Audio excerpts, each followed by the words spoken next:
Vous écoutez Europe 1, il est 9h30, le journal des médias avec Thomas Joubert. Bonjour Thomas. Bonjour, à la une ce matin, Patrick Sébastien va fêter ses 40 ans de carrière. Sur France 2, Gérard Depardieu critique les interventions télévisées de DSK et d'Anne Sinclair. Et France 4 lance un nouveau jeu d'aventure ce soir en prime time. Et on commence avec France 2 qui va fêter les 40 ans de carrière de Patrick Sébastien. Super. Comme elle l'avait fait, c'est génial. Génial. Comme elle l'avait fait pour les 25 ans de carrière de Laurent Ruquier l'année dernière, France 2 prépare une soirée spéciale autour de Patrick Sébastien. Information lue dans le nouveau numéro de Téléstar. En parallèle, on apprend que l'animateur du plus grand cabaret du monde écrit un livre retraçant ses 40 ans de carrière. Et il va commencer le tournage d'un téléfilm pour France 2 le 21 mai prochain, Monsieur Max et la rumeur, adapté d'une de ses pièces.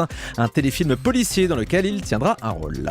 Gérard Depardieu critique les interventions télévisées de Dominique Strauss-Kahn et Anne Sinclair. L'acteur sera prochainement à l'affiche du film d'Abel Ferrara, Welcome to New York, inspiré de l'affaire DSK. Il incarne l'ancien directeur du FMI. À cette occasion, Gérard Depardieu s'exprime dans Télérama cette semaine pour critiquer les interviews de DSK dans le 20h de Claire Chazal et celle d'Anne Sinclair dans Un jour un destin avec Laurent Delahousse. Des interviews truquées jusqu'à l'obscène selon lui.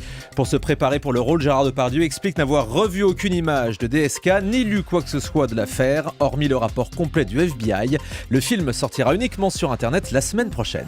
France 4 lance un nouveau jeu d'aventure ce soir en prime. Particularité de ce jeu, il ne se déroule pas dans des contrées lointaines et exotiques, mais en plein centre-ville. La première a été tournée à Montpellier.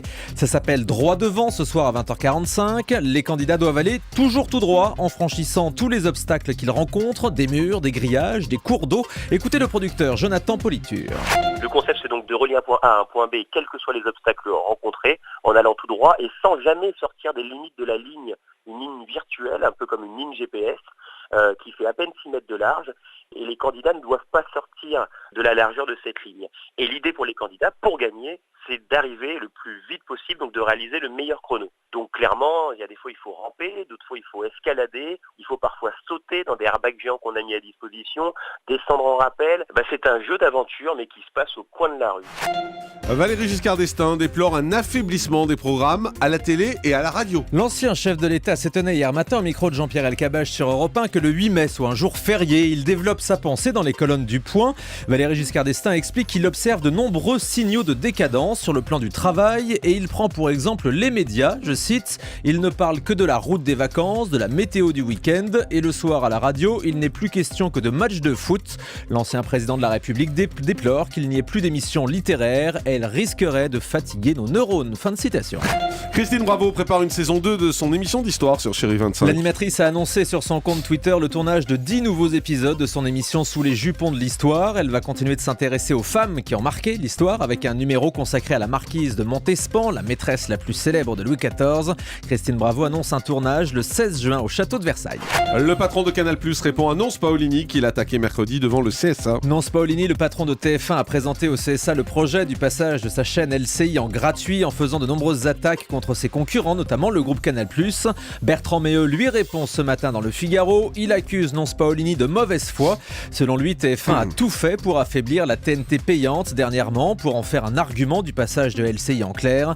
Il dénonce aussi la position dominante du groupe TF1 dans le domaine de l'information et de la publicité. Le Palma Show pour la première fois en prime time ce soir sur D8. Le Palma Show, c'est le duo comique à qui l'on doit les Very Bad Blagues. On les retrouvera ce soir aux commandes de la folle soirée du Palma Show à 20h50. Toute une soirée de sketch avec des invités pour parodier la télé.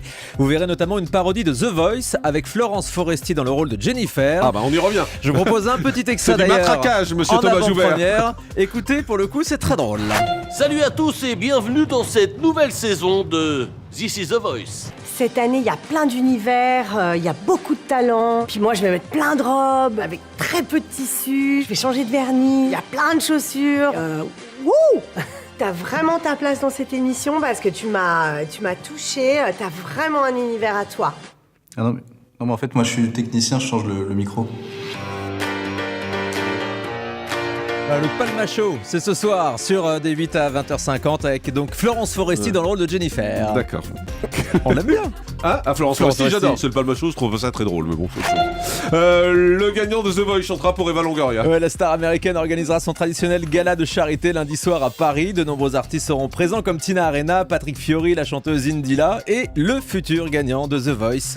Ce gala sera animé par Nico Saliagas au profit de l'association d'Eva Longoria qui vient en aide à la communauté latino-américaine. Des fonds seront aussi récoltés pour l'association Grégory Le Marchal.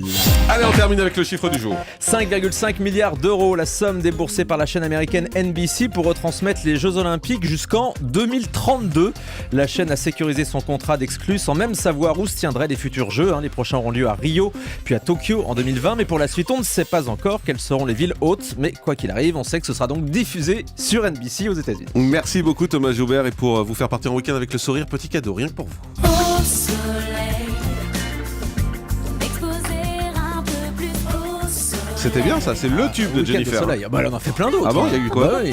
Bah, Je danse dernièrement. Dans Son le dernier temps. album de reprise de France Gall qui a Voilà. cartonné, vous êtes fous. Ah bon? Ah ouais. Ouais, d'accord.